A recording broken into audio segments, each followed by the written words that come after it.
Hello friends, welcome back to investment की यात्रा। आज हम बात करेंगे जोमेटो पे। जोमेटो के 60 मिनट्स के चार्ट पे बात करेंगे, फिर इसके फाइनेंशियल्स भी आपको दिखा दूंगा, बात कर लेंगे ताकि आपको पूरा आइडिया हो जाए जोमेटो में कैसे ट्रेड करना है आने वाले महीने के अंदर। ठीक है, अभी लाइव मार्केट चल रही है, 4 मिनट बचे हैं जैसे कि आप देख रहे हैं स्क्रीन पे, और 202 रुपये 85 पैसे पे भी ये चल रहा है। तो इसके आसपास ही क्लोजिंग देगा, 203 204 के आसपास। ठीक है, बट हम अपना एनालिसिस करना शुरू करते हैं। तो सबसे पहले मैं क्या करूँगा, सबसे पहले इसमें एक हॉरिजॉन्टल लाइन लगाऊंगा और आपको दिखाता हूँ कि कौन से लेवल से इसे बार बार एक सपोर्ट मिल रहा था। तो यहाँ पे अगर आप ध्यान से देखेंगे इस लेवल से, तो यहाँ पे इसे बार बार इस लेवल पे सपोर्ट मिला, यहाँ सपोर्ट मिला, यहाँ सपोर्ट मिला, यहाँ सपोर्ट मिला। तो जब भी इस लेवल पे आता है ये 181 के 180 के आसपास, यहाँ से एक बाउंस बैक मिलता है, इसे बार बार बाउंस बैक यहाँ से मिला, यहाँ से बाइंग प्रेशर देखने को मिलता है। तो ये जो लेवल है ये आपका एक फाइनल एसएल की तरह काम करेगा, 180 का लेवल। ठीक है, 180 का लेवल है, तो आप 2-3 रुपये नीचे यानी कि 177 के आसपास अपना एसएल लगा सकते हैं अगर आप ऑलरेडी ट्रेड के अंदर हैं। दूसरी बात, इसमें जो क्लैरिटी हमें मिल रही है चार्ट देख के वो ये कि अगर इसमें यहाँ पे एक और हॉरिजॉन्टल लाइन लगाओगे यहाँ पे, तो यहाँ पे आपको क्लियरली दिखेगा आर्ली के चार्ट पे कि इसने अब ब्रेकआउट दे दिया इस एरिया में। ये वाले घंटे में, आखिरी के घंटे में इसने इस लेवल को ब्रेकआउट दे दिया है। यहाँ पे आप देखोगे यहाँ रेसिस्टेंस थी, यहाँ पे रेसिस्टेंस ली, यहाँ पे रेसिस्टेंस ली, यहाँ पे रेसिस्टेंस ली। तो ये पूरा एक रेसिस्टेंस जोन था इसका, ये वाला लेवल, और यहाँ से इसने इसको ब्रेकआउट दे दिया है। ठीक है, ऊपर की तरफ ट्रेड कर रहा है।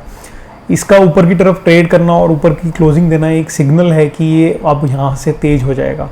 बट अगर आपको और कंफर्मेशन चाहिए तो आप कल इसको 60 मिनट्स के यानी कि मंडे को 60 मिनट्स के चार्ट पे 2-3 घंटे यानी 12:30 बजे तक अगर देखें कि ये 200 के ऊपर ट्रेड कर रहा है। 200 एक साइकोलॉजिकल लेवल भी है, अगर उसके ऊपर ट्रेड कर रहा है तो इसके आने वाले टाइम में आपको 220 के टारगेट भी, 220 प्लस के टारगेट दिख सकते हैं।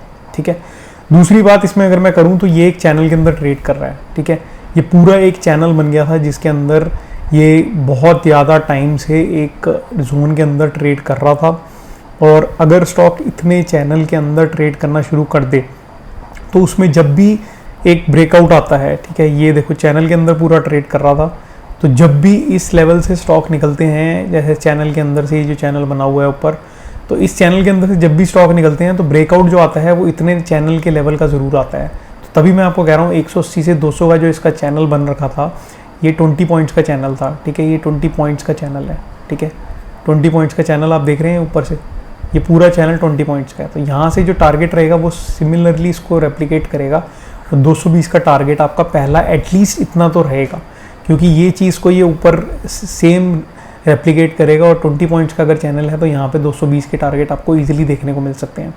दूसरी बात अगर इसमें मैं करूँ तो इसमें अगर आप एक ट्रेंड लाइन लगा के देखेंगे, यहाँ से ट्रेंड लाइन, ठीक है, ये ट्रेंड लाइन लगा के देखेंगे तो इसमें आपको क्लियरली दिखेगा कि यहाँ से इसने जब ब्रेक डाउन दिया था इस ट्रेंड लाइन का, ठीक है, यहाँ से नीचे की तरफ आया था, ये नीचे की तरफ आया था, तो यहाँ पे इसे सपोर्ट जो मिला था ये पुराना वाला सपोर्ट मिला था।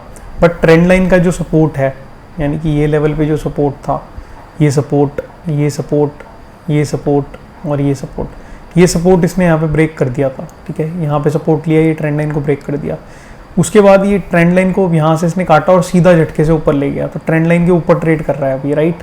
यहाँ से इस ट्रेंड लाइन के ऊपर ट्रेड करना शुरू कर दिया वापस, साथ में इस चैनल का भी ब्रेकआउट आ रहा है, तो दोनों तरफ से इसको पुश मिलेगा और ये इजीली आपको 220 प्लस पॉइंट पे यहाँ से लेके जाएगा, बिकॉज ट्रेंड लाइन का भी ब्रेकआउट ऊपर की तरफ आ रहा है, सपोर्ट मिल रहा है।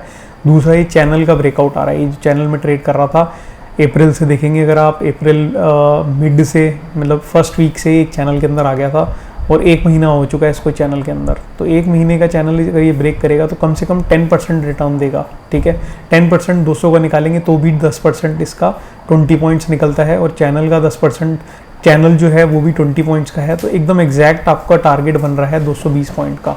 ठीक है, तो ये टारगेट है। जब भी महीने का ब्रेकआउट आता है उसमें टारगेट आपका रहता है एटलीस्ट 10%। 200 का 10% निकालेंगे तो 220 आ रहा है, चैनल का जो एक रेंज आ रही है वो भी 20 पॉइंट की आ रही है, तो सब सिग्नल यही कर रहे हैं कि 220 का टारगेट इसमें आपको आने वाले हफ्तों के अंदर दिख सकता है।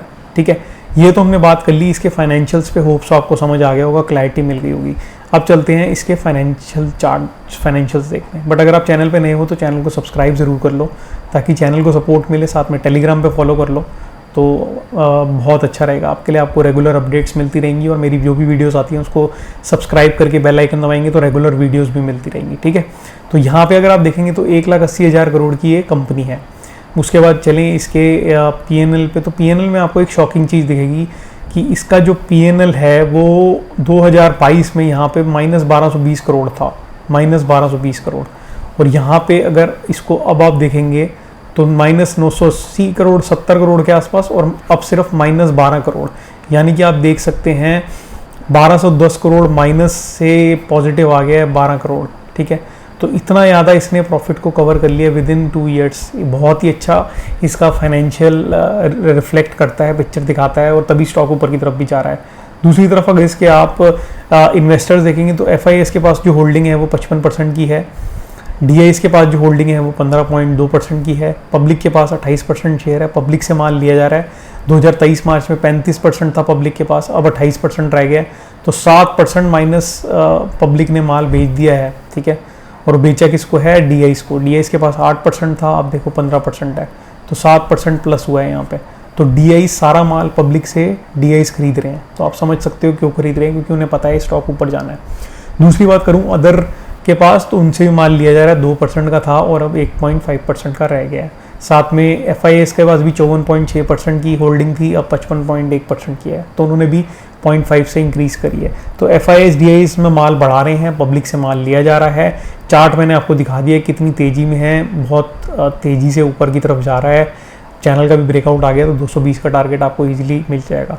अगर आपको ये वीडियो अच्छी लगी है तो वीडियो को लाइक करें, चैनल को सब्सक्राइब करें। मैं मिलता हूँ अपनी नेक्स्ट वीडियो में और जेन्युइन टारगेट लेके आता हूँ, जेन्युइन स्टॉक को फैक्ट के साथ आपको दिखाता हूँ। तो लाइक और कमेंट ज़रूर करना आपको वीडियो कैसी लगी, कोई इंप्रूवमेंट है, किसी स्पेसिफिक स्टॉक के बारे में पूछना है तो भी टेलीग्राम पे फॉलो कर सकते हो और कमेंट में भी पूछ सकते हो। Thank you for watching this video. मैं मिलता हूँ नेक्स्ट वीडियो में। Take care friends, bye.